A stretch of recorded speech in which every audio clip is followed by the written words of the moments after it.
Observez aujourd'hui dans les églises, vous allez remarquer que dès que vous prêchez l'évangile de la sainteté, de la pureté, vous devenez un policier, vous devenez un gendarme. Et on vous regarde d'une manière, mais que le pasteur nous laisse un peu. Un pasteur m'a appelé la fois passée, il dit, prophète, dans mon église, j'ai remarqué qu'il y a deux classes de personnes. Et ces deux classes de personnes, ce n'est que eux qui donnent l'argent, ce n'est que eux qui participent au financement de l'église. La première classe, ce sont des voleurs. Ils font de la fraude en ligne. La deuxième classe, ce sont des prostituées. Et ce n'est que les deux que j'ai dans mon église.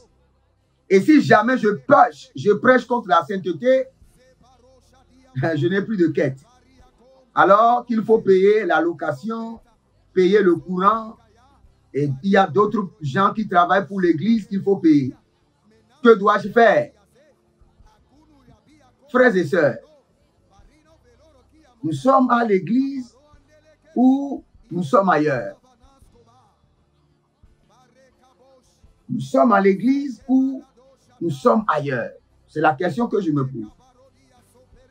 Frères et sœurs, retenez ceci. Dès que votre identité de pureté est affectée, vous êtes en train de perdre votre identité, votre nationalité du royaume. Vous savez, quand vous avez le permis en France, en Amérique, il y a certaines choses, il y a certaines erreurs, il y a certains trafics, quand vous les prenez, vous perdez du point sur votre permis. Et un temps viendra et on pourra vous arracher votre permis. Maintenant, quelqu'un va me dire, prophète, veux-tu me dire qu'on perd le salut? Oui. Je te réponds oui.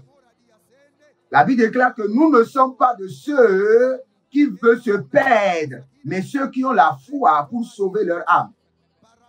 Donc, il y a certaines identités, certaines activités, certaines mœurs auxquelles vous vous donnez et vous allez rentrer dans le rang de ceux qui veulent se perdre. Vous aimez cet évangile, vous ne l'aimez pas, c'est la vérité. Je ne suis pas l'inventeur.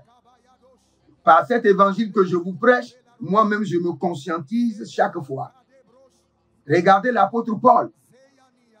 Il dit, je m'examine. Examinez-vous chaque jour. Si vous êtes dans la foi. Donc, il peut y arriver des jours où vous n'êtes pas dans la foi. Donc, il peut y arriver des jours où vous n'êtes pas dans la volonté de Dieu. Donc, il peut y arriver des jours où vous n'êtes pas dans la pureté de Dieu. Donc, il peut y arriver des jours où vous perdez votre identité même d'enfant de Dieu. L'apôtre Paul dit, il dit, moi-même, je traite durement mon corps. Je traite comment? Durement mon corps. Pour que après avoir sauvé les autres, que moi-même je ne sois pas rejeté.